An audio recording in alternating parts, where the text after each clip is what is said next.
Assalamualaikum warahmatullahi wabarakatuh. Pertemuan kali ini kita akan mempelajari teks yang baru, yaitu teks pidato persuasif. Apa itu teks pidato persuasif? Nah, yang dimaksud dengan pidato persuasif yaitu bagian dari eksposisi. Jadi pidato persuasif itu merupakan bagian dari eksposisi, yang mana eksposisi itu maksudnya adalah paparan atau penjelasan untuk meyakinkan pembaca atau pendengar dengan meyakinkannya melalui argumen atau pendapat dari satu sudut pandang saja. Tujuannya agar pendengar dapat mengikuti ide-ide kita dari satu sudut pandang dan beserta bukti-bukti kebenarannya. Macam-macam eksposisi. Pertama, teks yang dibuat untuk mengubah pandangan dan sikap pembaca tentang sesuatu.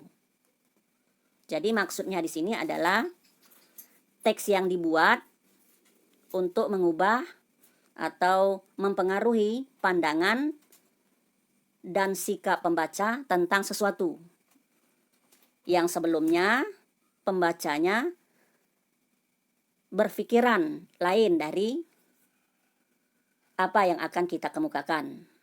Nah, mempengaruhi pandangan pembaca ini bisa melalui editorial, surat kabar, pidato politik, ceramah hukum, dan lain-lain yang bisa membawa pandangan pendengar atau pembaca kita mengikuti apa yang kita inginkan. Yang kedua, teks yang dibuat untuk mempromosikan penjualan barang ataupun jasa. Nah, dengan adanya pidato kita, maka pendengar akan mengetahui barang-barang yang kita tawarkan atau jasa yang kita promosikan. Itu juga termasuk eksposisi. Kemudian contoh lain adalah iklan, poster, dan slogan. Contohnya, misalnya tentang iklan atau slogan, pola hidup yang sehat menentukan kualitas tubuh kita. Minuman ini mengandung banyak vitamin yang baik untuk tubuh. Nah, jadi kita mempromosikan suatu produk agar pendengar kita meminum suatu yang kita tawarkan. Yang ketiga, teks yang dibuat untuk membela suatu kasus. Baik itu kasus sosial, pendidikan, ekonomi, dan lain-lain. Misalnya, selamatkan terumbu karang sekarang.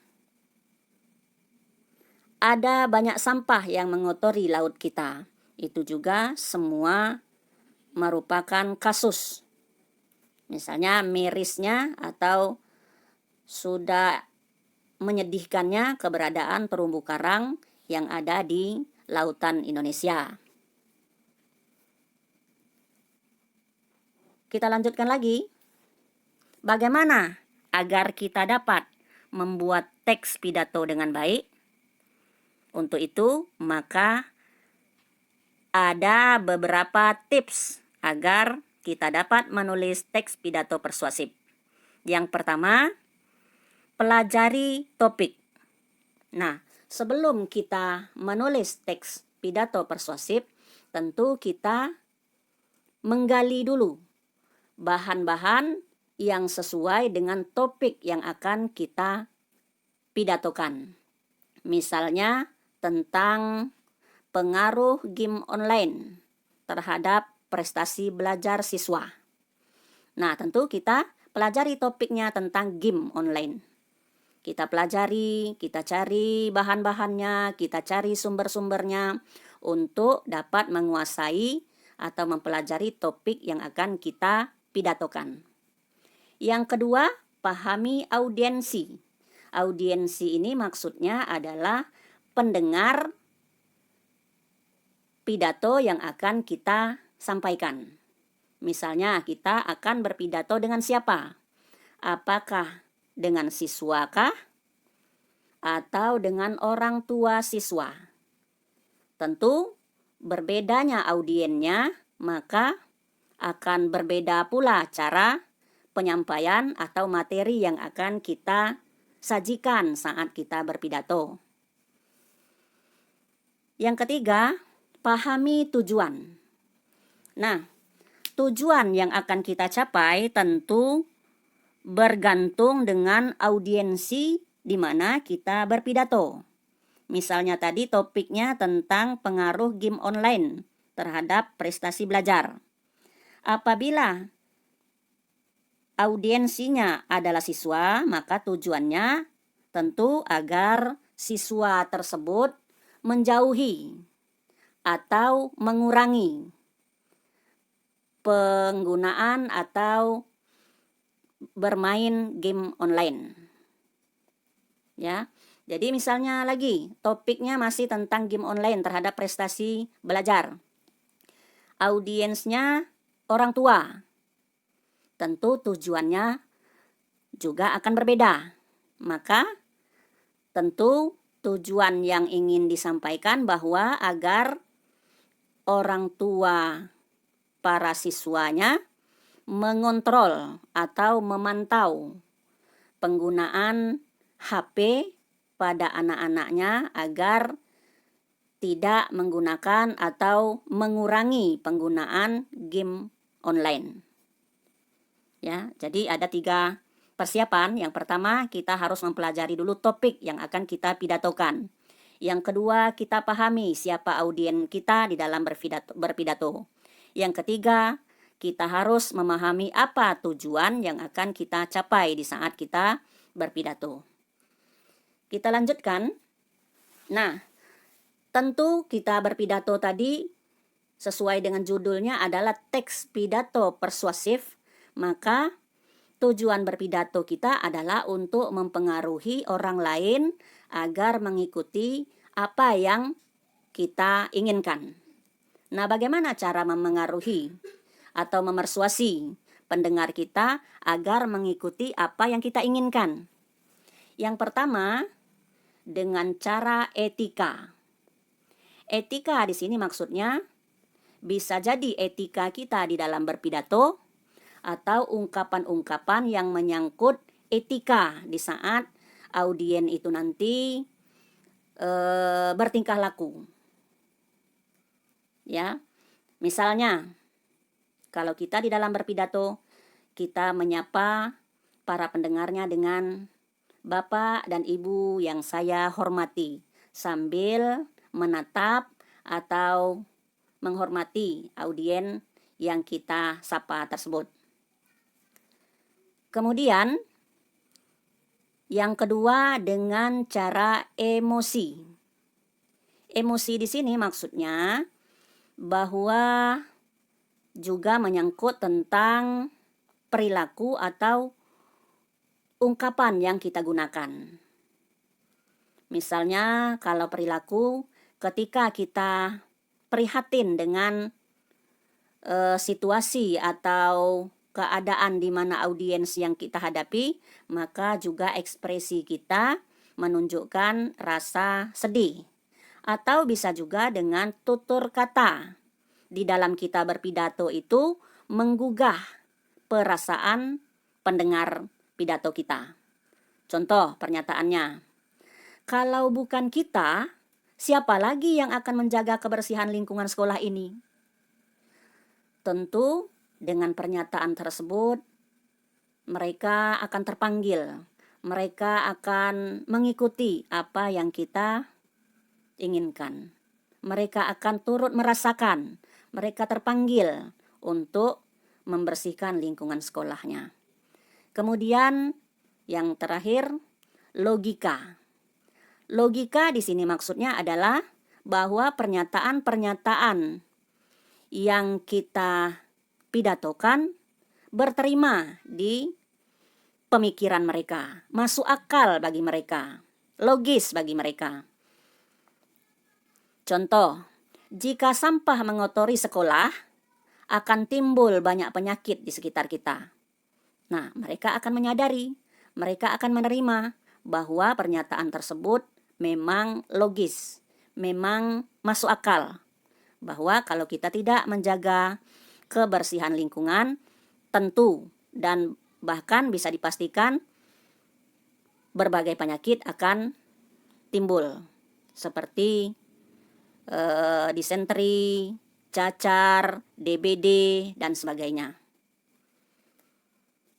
Lalu berikutnya, agar kita dapat menulis teks pidato persuasif, maka kita harus mengetahui struktur teks tersebut.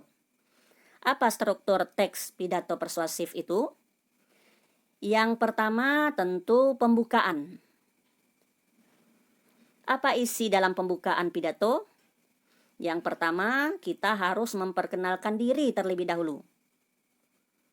Bahwa misalnya kita adalah salah seorang siswa dari sekolah kita, dari kelas apa. Yang kedua, latar belakang penyampaian. Mengapa kita menyampaikan hal itu? Nah, jadi kita sudah mengetahui mengapa kita mengangkat suatu tema pidato yang akan kita sampaikan. Yang ketiga, bukti-bukti sebagai penguat. Ya. Misalnya tadi tentang pengaruh game online. Mengapa kita angkat masalah itu? Kemudian latar belakangnya apa, bukti-buktinya. Ya, sudah banyak fakta-fakta yang terdapat di dalam lingkungan kehidupan kita. Yang kedua, setelah pembukaan, yaitu isi. Isi di sini maksudnya sifatnya harus logis, masuk akal ya, fakta dan sumbernya terpercaya. Kemudian yang kedua, argumen pribadi atau pendapat kita. Yang ketiga, argumen ahli untuk memperkuat apa yang kita sampaikan. Jadi ada 3 sifat, ada 3 unsur. Yang pertama, logis, fakta, sumbernya terpercaya. Menyangkut juga argumen pribadi kita. Yang ketiga, ada argumen ahli sebagai pendukung atau penguat argumen yang kita sampaikan. Yang terakhir, penutup. Penutup ini menyangkut harapan-harapan kita terhadap pidato yang kita sampaikan dan solusinya, jalan keluar. Ya. Itu struktur teks pidato persuasif. Nah, dari uraian-uraian tadi,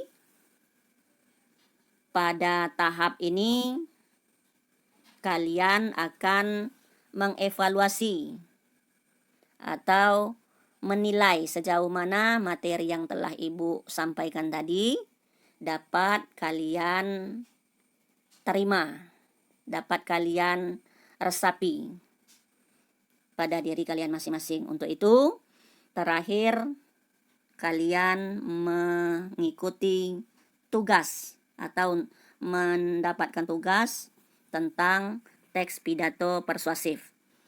Tugasnya adalah yang pertama, bacalah teks pidato persuasif berikut ini, lalu temukan pernyataan yang mengandung yang pertama, etika atau sopan santun saat berpidato. Yang kedua, pernyataan yang mengandung emosi. Emosi di sini maksudnya bukan marah ya. Emosi ini menyangkut perasaan. Baik itu senang, atau sedih, atau terharu. Nah, itu namanya perasaan. Sehingga menimbulkan semangat bagi orang lain atau pendengar pidato kita. Yang ketiga, mengandung logika atau logis, berterima dari akal sehat para pendengarnya. Nah, di sini judul kutipan pidatonya dari pidato Malala Yousafzai di PBB. Dengarkan dan bisa juga kalian baca. Bismillahirrahmanirrahim. Saudara-saudariku, ingatlah satu hal. Hari Malala bukanlah hari saya. Hari ini adalah hari ketika semua perempuan, anak laki-laki, dan anak perempuan telah bersuara untuk hak mereka. Ada ratusan aktivis HAM dan pejuang sosial yang tak hanya bicara untuk diri mereka, tapi juga berjuang untuk mewujudkan perdamaian, pendidikan, dan kesetaraan. Pada 9 Oktober 2012, saya ditembak Taliban di pelipis kiri saya. Mereka juga menembak teman-teman saya. Mereka berpikir peluru itu akan membungkam kami. Tapi mereka gagal. Saya tidak bermusuhan dengan siapapun. Saya di sini untuk bicara tentang hak setiap anak untuk memperoleh pendidikan. Ini adalah semangat memberi maaf yang diajarkan ayah dan ibu saya. Damailah dan cintailah semua orang. Kami menyerukan pada pemimpin dunia agar semua perjanjian damai harus melindungi hak perempuan dan anak. Kami menyerukan pada pemerintahan di seluruh dunia untuk mengadakan pendidikan gratis dan wajib untuk semua anak tanpa kecuali. Kami menyerukan pada pemerintahan di seluruh dunia untuk terus berperang melawan terorisme dan kekerasan, serta melindungi anak dari kekejaman dan mara bahaya. Jadi, marilah kita kobarkan perang global memberantas buta huruf, kemiskinan, dan terorisme. Mari kita teriakkan tuntutan. Mari kita gunakan buku dan pulpen kita, senjata kita yang paling utama. Satu murid, satu guru, satu buku, satu pena bisa mengubah dunia. Pendidikan adalah satu-satunya solusi. Pendidikan harus diutamakan. Terima kasih. Nah, pada teks ini kalian cermati mana yang mengandung emosi, fakta, dan etika. Namun, apabila nanti ada salah satu yang tidak terdapat di dalamnya, ya tidak apa-apa. Atau misalnya satu unsur terdapat 2, 3, atau lebih, ya juga tidak apa-apa. Yang penting jawaban kalian atau pernyataan yang kalian tentukan memang benar-benar menyangkut unsur tersebut. Apakah dia fakta, emosi, atau etika. Jawaban kalian dikumpul pada WA Ibu. Ibu tunggu sampai hari Minggu malam. Demikian. Assalamualaikum warahmatullahi wabarakatuh.